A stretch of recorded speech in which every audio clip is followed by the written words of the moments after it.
Om Sahana Vavatu Sahanau Bhunaktu Sahaviryam Karavavahai Tejasvinavadhitamastu ma vidvishavahai. Om Shanti Shanti Shanti.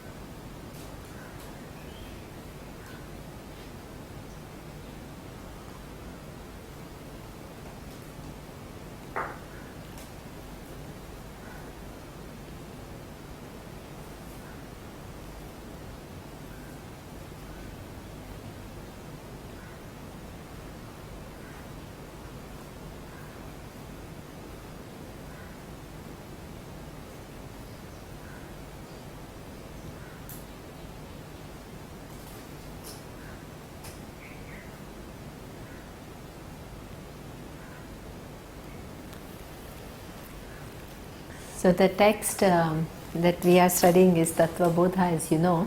Bodha means the teachings of knowledge of Tattva, the reality.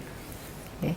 So the knowledge, the teaching which is the knowledge of reality, and this is after having seen who is the person who is qualified to undertake the inquiry. Now the real inquiry starts, true to the meaning of the text.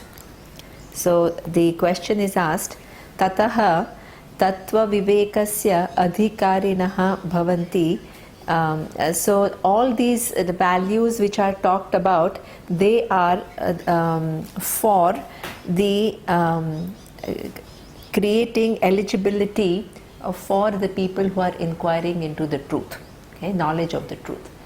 As I had said, nobody comes with all the complete understanding, so you have to have these things in some degree, but in the process of learning, you develop this quality, so you become somebody who can understand the vision.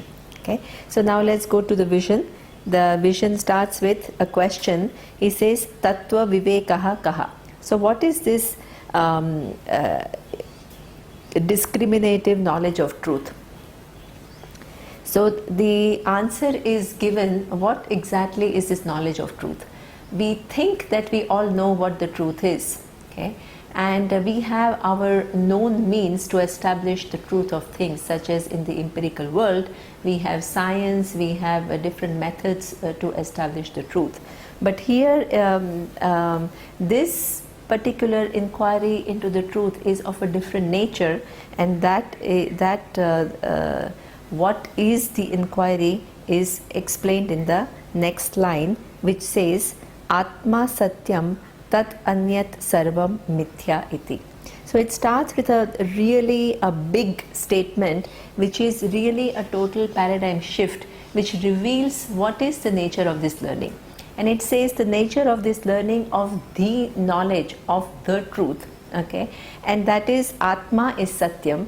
Atma is that which is, Satyam is an ontological word. It means there is no such object called Satyam. Satyam is a word which indicates the order of reality of a given thing. Okay? So Satyam is defined as that which is absolutely existing, or that which has an independent existence of everything else. Okay? So that is the meaning of Satyam. And he says that Atma is the Sanskrit word for I. So I am the only absolute existence in the universe. And it says Tat Anyat, anything which is other than Atma, I, is Sarvam Mithya Iti. Everything else is Mithya, it has a dependent reality. So what does dependent reality mean? It means neither you can dismiss it as non-existent, nor you can give it an absolute reality.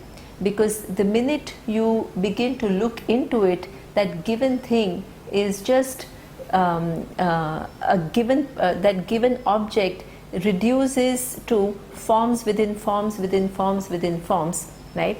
And there is no real existence that you can attribute to that given object. Okay? So that is the meaning of mithya.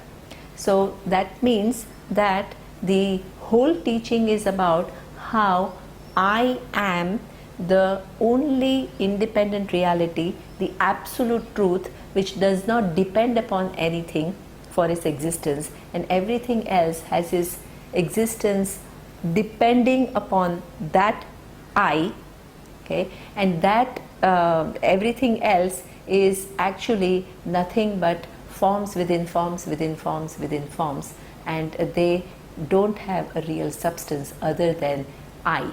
So this is what is said.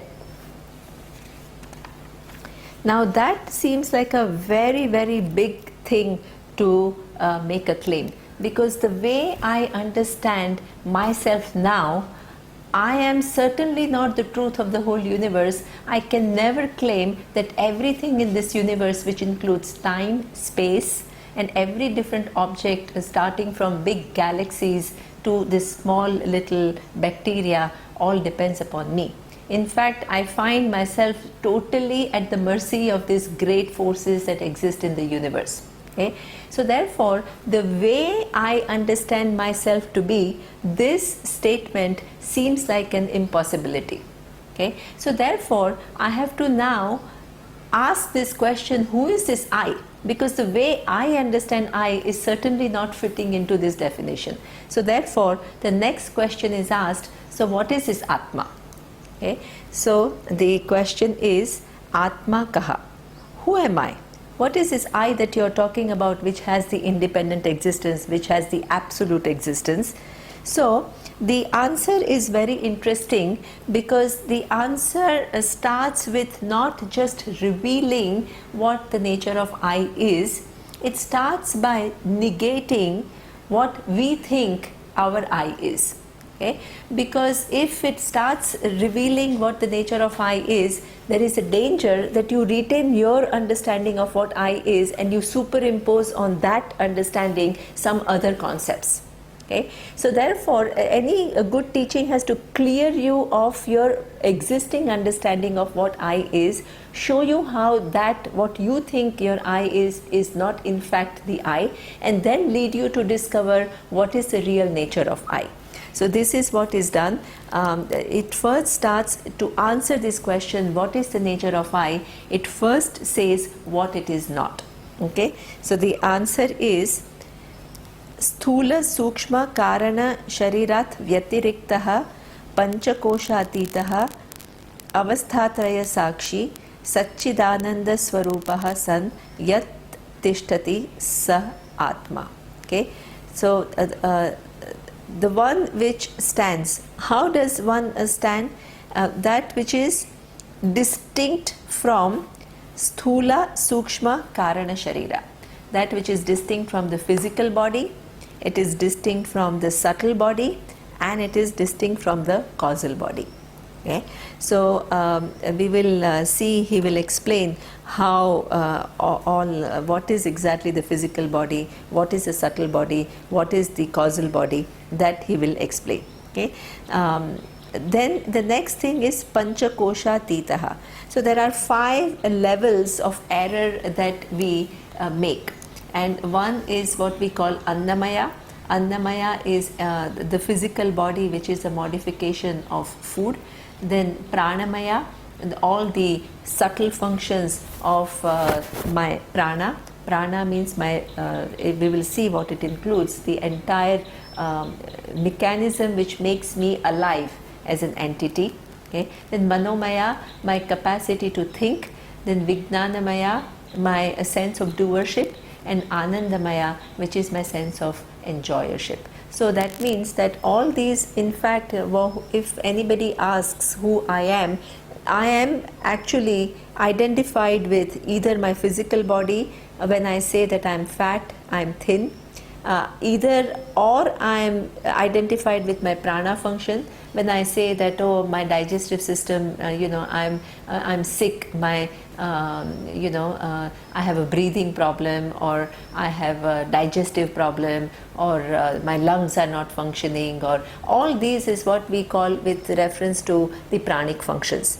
Then Manomaya is obviously, then I say that I am angry, or I am happy, or I am joyous, I am elated. All these things are with reference to what we say the capacity of mind that we identify with as I, and that is what we call Manomaya. And there is a Vijnanamaya behind all these different pursuits that we have. What happens is that the senses that we have come in contact with sense objects, and this is how we begin to interact with the world. Okay? And there is a person, not only you have an interaction and it invokes some kind of feelings in you, but there is a person who is like a cognitive person who's deciding, okay, organizing all these different perceptions. First of all, even saying that what kind of objects I want to identify with.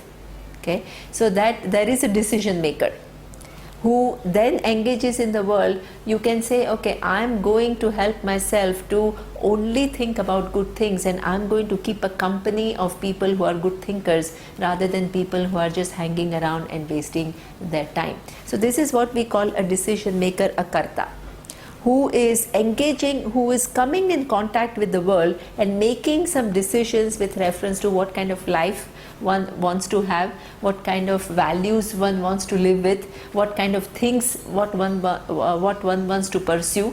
So this decision maker, okay, using certain cognitive capacity, making sense of the world which is registered in the mind, this is the person whom we call karta. Okay. Now karta ultimately is doing everything, whatever you decide, whether you decide to while away your time and waste your life in not hardly doing anything, or you really stretch yourself and expose yourself to some frontiers of knowledge and expand your understanding and broaden your perspectives. Whatever it is ultimately done for the sake of oneself. Okay, so this is what we call Anandamaya. What gives you pleasure, what gives you satisfaction is something which is what you are going to be ultimately committed to. So your decision making has one main criteria, and that is what will please me, what will give me what I am looking for in terms of fulfillment. So this is what Anandamaya is. So therefore, in fact, if you ask anybody who you are, it will fall into one of these five. Okay, Annamaya, Pranamaya, Manomaya, Vijnanamaya, and Anandamaya. The physical body, the pranic functions which makes the body alive, the emoting mind, the decision maker me, and also the enjoyer me. And what this book of knowledge of truth says, that this is not what you are. Okay. You're also not what it says, avastha traya sakshi. You are not, in fact, our identification with the waking world is so strong that everybody thinks that I am the person, the waker, who is using all these faculties to engage in the world. So the teaching says you are distinct from being the waker, from the dreamer and deep sleeper. So this is what Atma is. So if all this is what you are not, because anything that I thought is falling within these three categories, either Sthula Sukshma Karana Sharira, or Pancha Kosha, or three avasthas of waking, dream and deep sleep. So if all of this you are not, then who you are? So this is what it says, that I am this Atma which has the absolute existence is what? Satchidananda Swarupaha. Okay? So that is what Sat is existence, then Chit is consciousness, and Ananda is used in fact in the sense of limitless. So I am that existence which is consciousness, which is limitless. This is what I am. And if I place my I where it belongs in this Satchid Ananda Atma, then I discover the fact that that existence, consciousness which is limitless, is the only absolute reality, and everything else depends upon this consciousness for its existence. So this is what is said in the very first answer to what is Atma. Now each of these terms of what is Sukshma Sharira, what is Sthula Sharira, what is Karana Sharira is all explained. So we will see each one specifically. Even though I explained in a very brief manner, we will see what this Sthula Sharira is. So we must remember that Atma is revealed to be not Sthula Sharira. Okay? So that what is this Sthula Sharira? We think for it to be as good as the physical body, but it is not the physical body. So what is Sthula Sharira? That is defined. There is a question, Sthula Shariram Kim? The answer is, what is the gross body? The answer is Panchakruta Panchamahabhutaihi Krutam Sat Karma Janyam Sukha Dukkhadi Bhoga Ayatanam Shariram Asti Jayate Vardhate Viparinamate Apakshiyate Vinashyati iti Shadvikara Vat Etat Sthula Shariram. Okay? It explains what is this Sthula Shariram, the physical body. So one way you can say I am not the physical body, but the other way of actually explaining what is the physical body is very interesting. It says that how is this physical body done? Okay? That is the key to understanding why it is not I.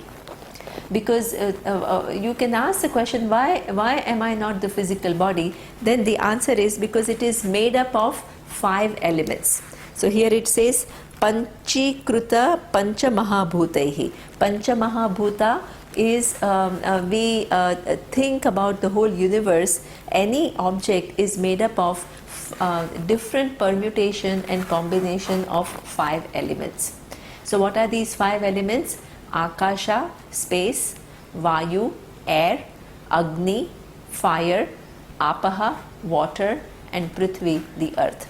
So anything that you see in this physical universe is nothing but different permutation and combination of these 5 elements. And this physical body is equally made up of these 5 elements.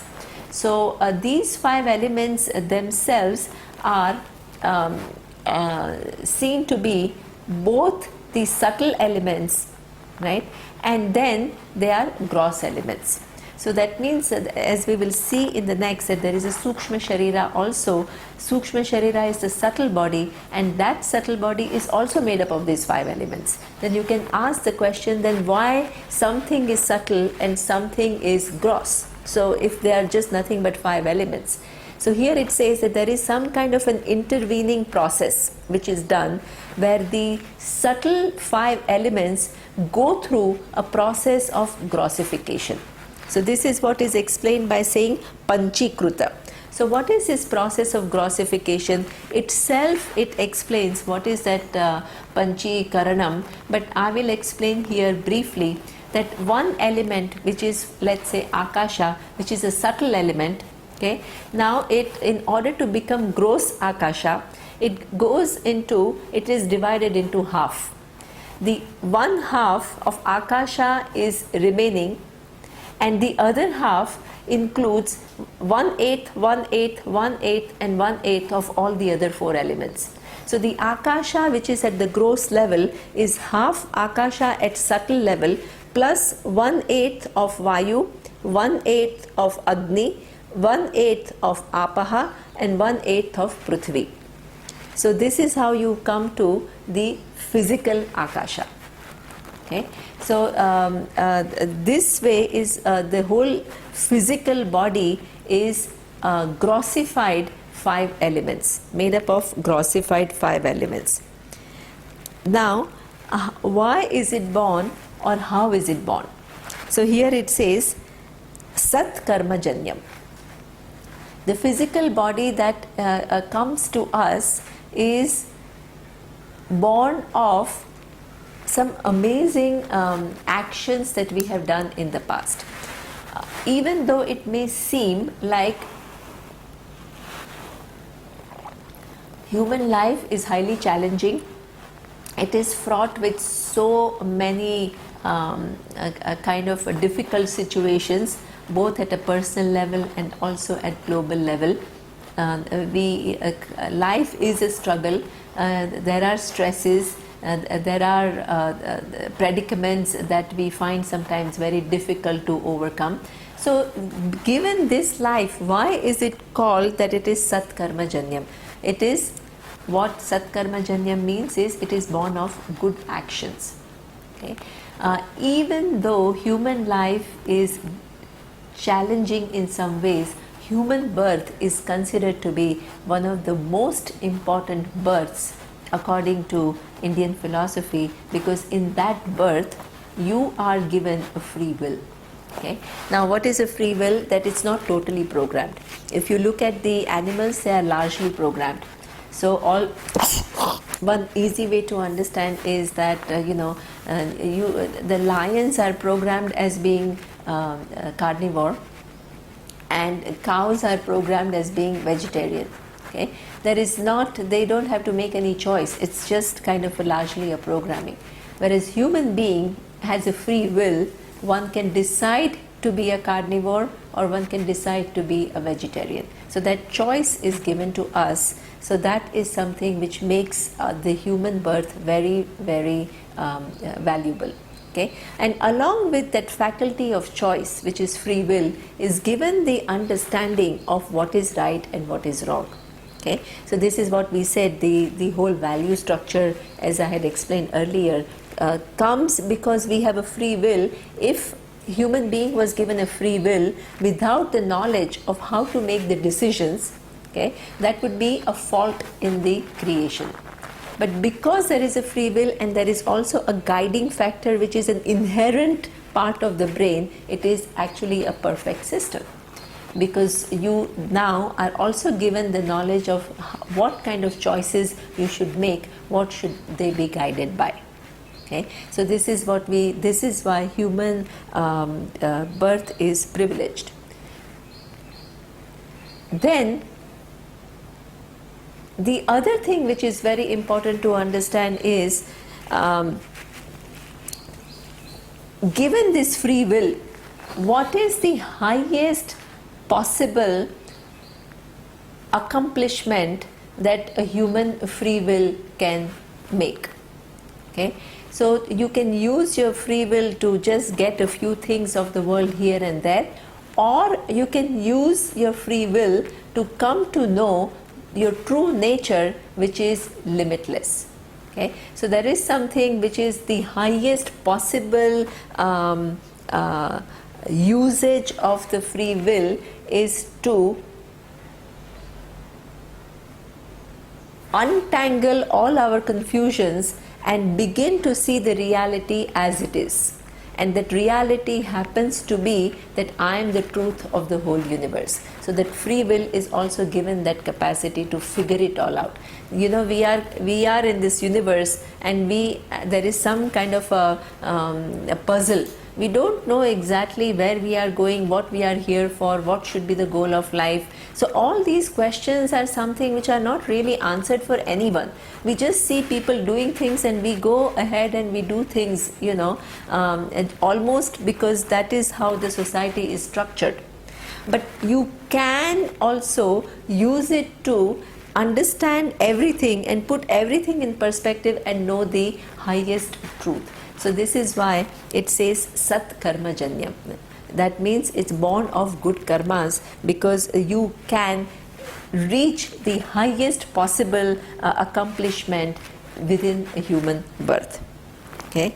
Then it is Sukha Dukhadi Bhoga Ayatanam. It is the physical body through which, it's a counter through which I experience different experiences, which include Sukha, happiness, and Dukha, which is unpleasant experiences. Okay? So that means that according to us, everybody that is born here with a given physical body is coming because of a certain what we call karma. All that will come later, but I just want to give a brief introduction to that.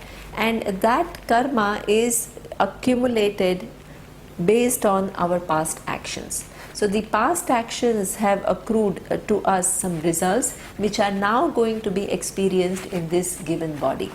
And those results will be experienced in form of if I have done some good actions, then it will bring me pleasurable situations, and if I have done something which is not very pleasant, it will bring me some unpleasant situations. So physical body itself is something which is a counter through which I experience sukha and dukkha, and within which a different range and varieties of experience, okay, based on my own created causes.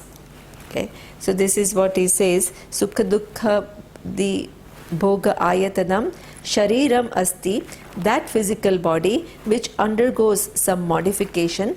What are the modifications? Jayate, it is born; it is vardhate, it is growing; viparinamate, viparinamate means it undergoes metamorphosis; apakshiyate, goes and declines, at some point it begins to decline; vinishyati is gets destroyed. That shad vikara vat etat sthula shariram, that which has sixfold modifications, this is what we call sthula sharira, the physical body.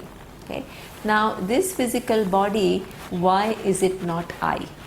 Okay. As we have seen, it is made up of 5 elements which are grossified. So that is very easy to figure out that I am not the space, I am not the air, I am not the water, I am not the fire, and I am not the earth. So if each of these 5 elements I am not, okay, and the body is nothing but coming together of these 5 elements, how does it become I? Okay. So therefore I begin to see very intimately that I am making a mistake about my self-identity. I am taking myself to be something that I am not. Okay. It is true that among all the different bodies, I do have a specific relationship with one given body. There is no doubt. There is absolutely no doubt. So that means that when you are sick, only you feel your sickness. Okay? Or when you are fat, or when you are thin, or what you are fair, all the characteristics of the body are experienced by you intimately, which is not experienced intimately by anybody else. But because it has a special relationship, you cannot say that it is I. That is a mistake. So there we say that among all the cars in the world, you have a special relationship with one car. That is true. That is your car. But you don't mistake yourself to be the car. So here, unfortunately, when it comes to body, we mistake it to be I. The other way that you can see that I am not the physical body is that, it says that it undergoes all these different changes. It is born. And if you really look at your pictures, a few years ago, many times others cannot recognize at all that this is you. And you yourself are, my God, this is how I was. So that means it's constantly undergoing a change. Okay? Even at a cellular level, that the cells are constantly kind of regenerated. You get rid of some cells and new cells are born. And that process is something which is continuous. Okay? So that means that if you are the cell, then you will go when one cell goes. But you are very much present when the cell comes, the cell goes, new cell is coming, then the other cell goes. So coming and going of the cell does not do anything to I. Okay? So this is where one appreciates the fact that the body undergoes many different stages, and at cellular level also there are changes all the time, and all these are something which are known to me. I am the knower of all these different changes that are taking place. That is what we call Drik Drishya Viveka.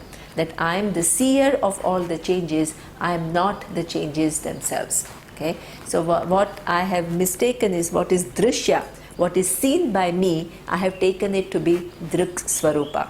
I have taken it to be the nature of the seer. Okay, and this is where you intimately can understand that you are not the physical body. Okay. Now, two things which are very important to understand here, that even though you are not the physical body is very important, because it is the Satkarma Janyam. Okay. It is born, this is a privileged birth. You can only actually, there are so many possibilities that are given along with this physical body. Okay. It's the body where you not only experience the different situations according to your actions of the past, but in which you can actually gain the highest. So even though you are not the body, it's not the matter of just kind of saying, oh, I'm not the body. It's the greatest instrument that is given to you, okay, within which you can then figure out the whole puzzle of the whole universe.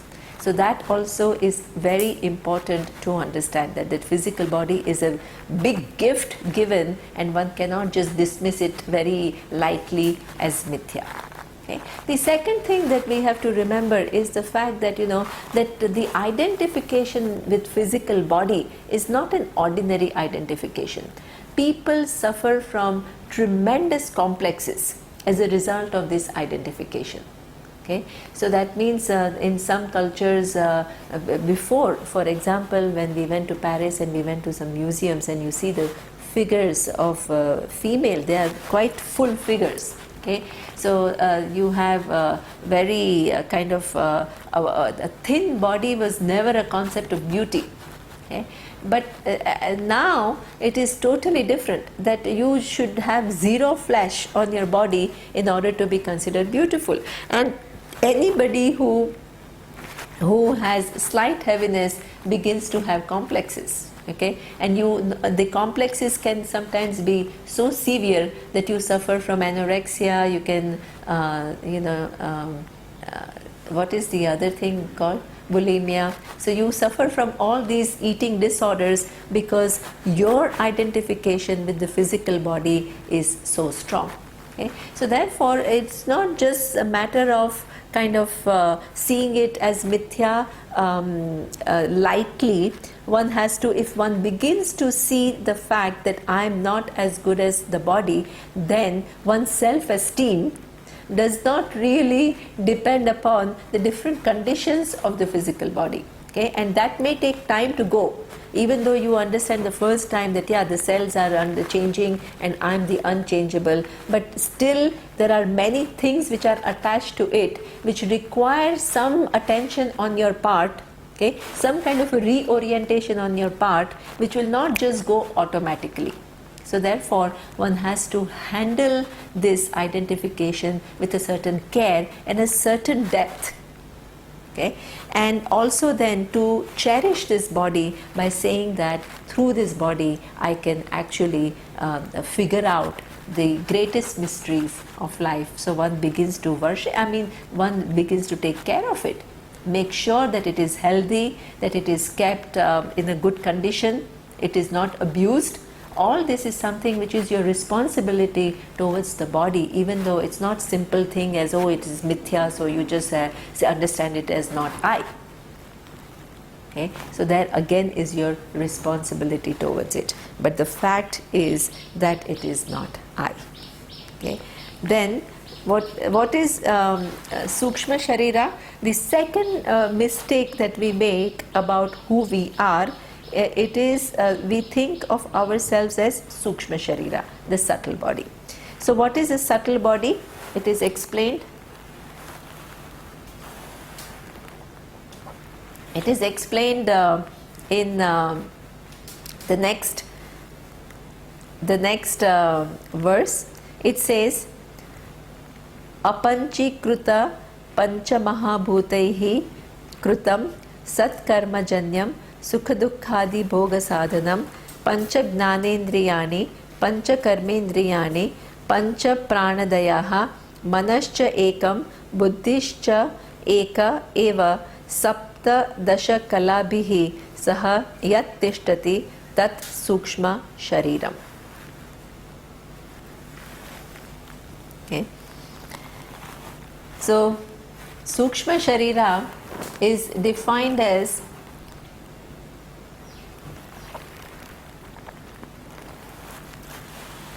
that which is made up of 5 elements. What are these 5 elements? Space, air, fire, water and earth. But these are what they call apanchikruta. They have not gone through the process of grossification. Okay? So these are the 5 subtle elements from which the subtle body is made. Pancha Mahabhutaihi Krutam Sat Karmajanyam. Okay. Again, it is born of one's good karma, because human subtle body is a special body, human brain is a special brain, and that requires grace to be born as a human being. Sukha dukkhadi bhoga sadhanam. You certainly need a subtle body, is something which makes you alive as a person. Okay? Because a table is unable to have the feelings, or is unable to interact with the universe. It's called what we call inert. They are not the stones, the mountains. They are not able to interact with the universe in the same way as human beings or the living beings can interact. So what is the difference between living and non-living being? So that is what makes the difference, is the presence or absence of subtle body. Okay. So this is where he says that it is only when you have subtle body, which makes the body alive, you can experience happiness and sadness and all the other ranges of emotion. Now, what does it all involve? The subtle body involves pancha gnanendriyani, 5 organs, sense organs, pancha karmendriyani, 5 organs of action, pancha pranadayaha, 5 functions within your respiratory function, manascha ekam, the mind, buddhi cha eka, 1 buddhi, mind. And buddhi is, when you make a distinction between mind and buddhi, there are several ways in which you can take the differences. Okay. The verse itself will indicate, but I will tell you what is, there are how many different ways. It is not like one definition and this is what it is. Okay. The mind can sometimes refer to the place where emotions take place, and buddhi can be referred to where which is your cognitive capacity. Okay. That is one way of looking at the different function. In some other ways, the mind is looked at as what we call sankalpa vikalpatmakaha. Okay. So that means where there is this so-called doubt. There is a doubt that, oh, should I do this or should I do that? Okay. And buddhi is the one which is nishchayatmika, where you then say that, okay, I am going to consider various options, and this is my resolve, and this is the decision that I am making.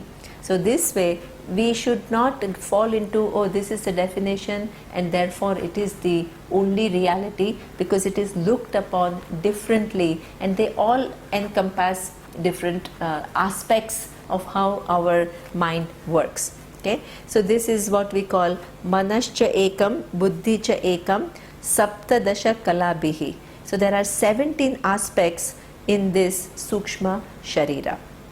So each of these 17 aspects are explained here. Okay. So what are the 5 pancha gnanendriya? What are the 5 organs, sense organs? Kshotram, tvak, chakshu, rasana, ghranam iti pancha gnanendriyani. Kshotram is your ears, tvak is the skin, rasana is the tongue, chakshu is the eye, ghranam is the nose. These are the 5 organs of action. So that sense organs. Okay, so the sense organs are the means that are given to you to engage in the world. Now they operate, the whole idea is that the whole body is made up of 5 elements, okay, and therefore the capacities of your sense organs are somehow corresponding to the properties of those 5 elements. Okay. So this is how this whole model of the universe is looked upon. If everything is made up of 5 elements, then the properties exhibited by each object somehow correspond to one or more characteristics of these 5 elements. Okay. So here he says Shotrasya Digdevata. What is the year that I have and the year that everybody else has is governed by a certain common principles, and that is what we call Digdevata. Okay, the presiding deity of the year is the directions, right? So what is important is that the sound is carried in the space. So therefore the presiding deity for the years is what we call the space, direction, different directions, all the different directions exist in space. Okay, so therefore that governs my capacity to hear. Then he says Tvachoho Vayuhu, the skin that I have is governed by Vayu. Vayu is the wind, okay, the air. So the air is something that can be experienced by my my skin. The 5 sense organs that we have, they are made up of 5 elements. So they, and those 5 elements also have a certain characteristics, certain guna, certain qualities, and there is a correspondence between the sense organs and also the world, what I can capture through the sense organs and what they can do. It also with reference to the objects outside is a particular kind of a relationship, and that is explained here. It says Kshotrasya Digdevata. Okay, the my ears can hear, and the presiding deity for the hearing is Dik. Dik means the direction, or what we call the space.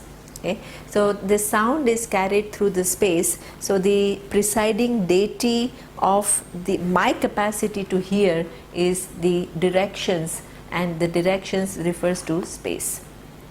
Then my capacity to the sense of touch, the presiding deity for that is the air, because air is something which is not physically seen, but it is something that I can feel through my skin. So the sense of touch is experienced through the skin. So the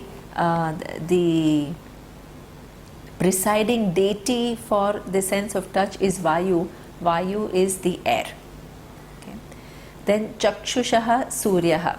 The presiding deity for the eyes is the sun, because sun also can refer to Agni, because Agni is the first element that actually can be physically seen, and a sun is a globe, and that globe has a lot of fire. So therefore the presiding deity for the eyes is the sun, which corresponds to the element fire. Then Rasanayaha Varunaha, my capacity to taste, the presiding deity for that is the element water.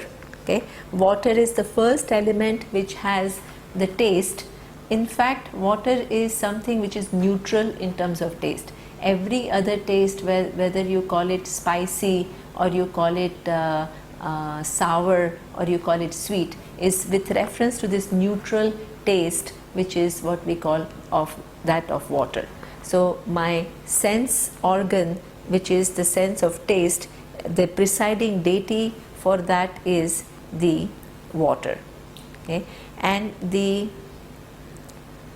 Granasya Ashvino, for the organ of a smell, the Ashwins, the twins, are the presiding deities. So there again there is this inhaling and exhaling, so there is two functions going on, and therefore there are these twins which are the presiding deity, and the deities are also the given forms, so they represent earth. So therefore the smell, my capacity to smell is corresponded with the element earth. So this is why we see that there are 5 sense organs which I have, and since the physical body is made up, or the subtle body is made up of 5 elements, each of the element is a presiding deity for my sense organ. Okay? So that is how you begin to see the order in the creation.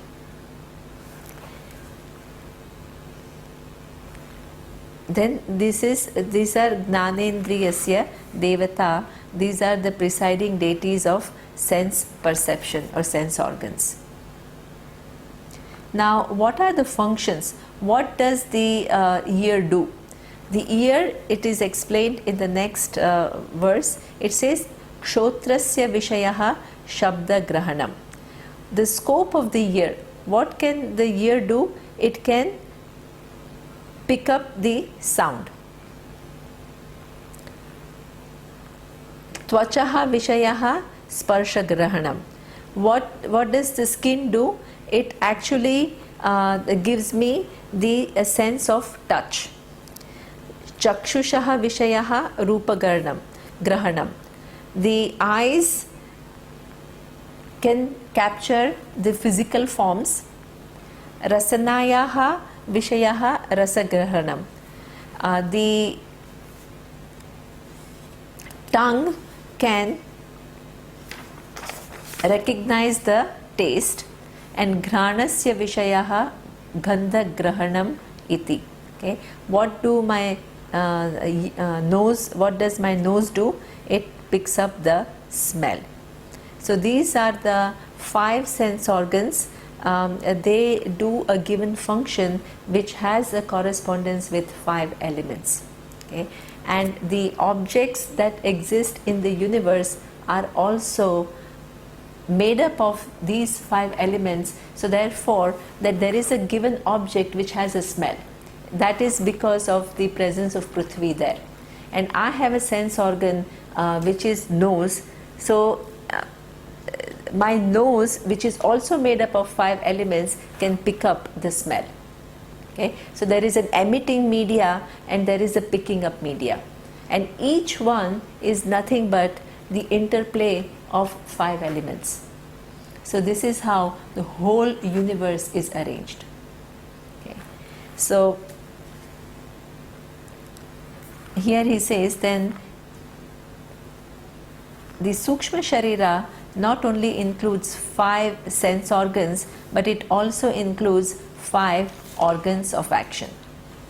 So the 5 organs of action are Vak, Pani, Pada, Payu, Upasthani, Iti. So here again, one is Vak.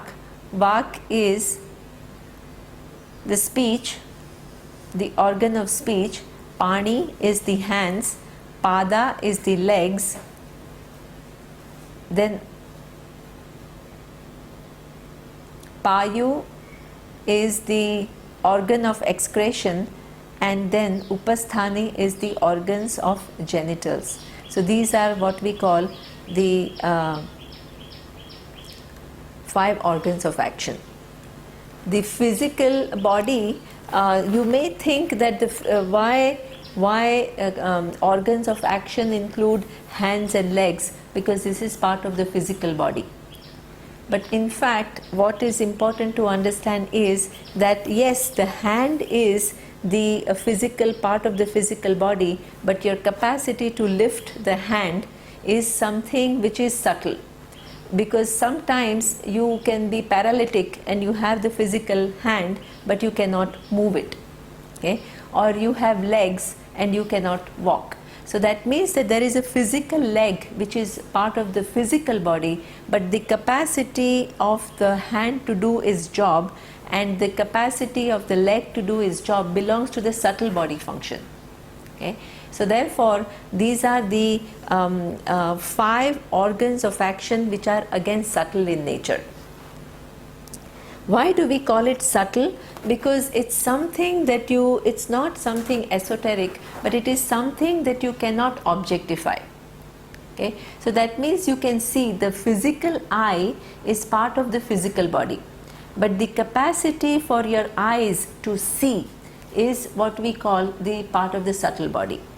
Okay? So that means you can have a physical eye, but it may not be able to see. So only you know whether the eyes are able to see or not, or over a period of time the deteriorating capacity of your eyes to see. All this is something which is a subtle function. Just by looking at your physical eye, an outsider cannot assess all these functions. Okay? So this is why we call these subtle functions. Okay? So the 5 karmendriyani, and each one again has what we call the presiding deities. Vachoho vak vanhihi, the presiding deity of the speech is fire. Okay? Why is it fire? Because what is interesting is the speech can do many different functions. Like fire, it can burn all the ignorance. Okay? It can give you the knowledge. The speech is something which is so powerful that it can give you knowledge. Okay? It can remove the ignorance. It has that capacity. But like fire, it also can destroy.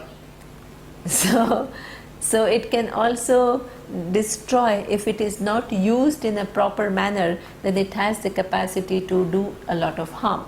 So therefore, the presiding deity of Vak, speech, is what we call Agni Vanhihi. Then Hastayoho Indraha. Okay? So what is the presiding deity of your hands is Indra. Indra is supposed to be the king of the heavens. Okay?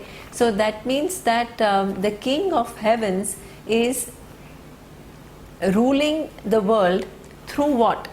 Through the different hands of different people.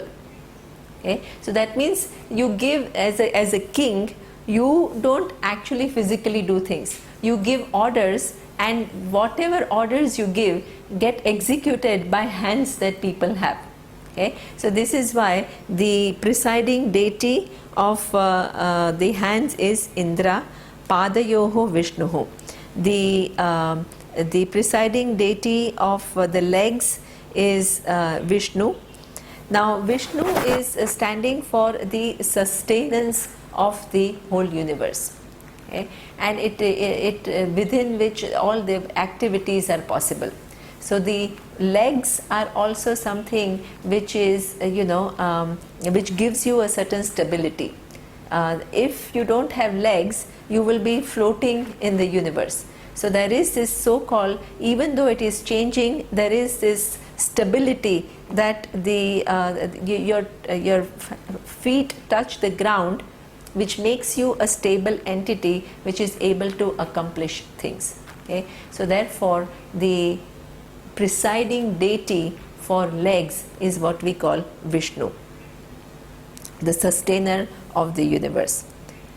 Payoho Mrityuhu, for the organ of excretion, the presiding deity is Mrityu, because anything that you have excreted from your body is something which is gone and it is dead. So therefore the presiding deity for the organs of excretion is what we call Mrityu.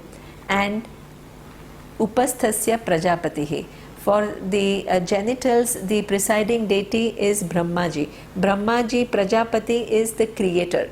So through the organ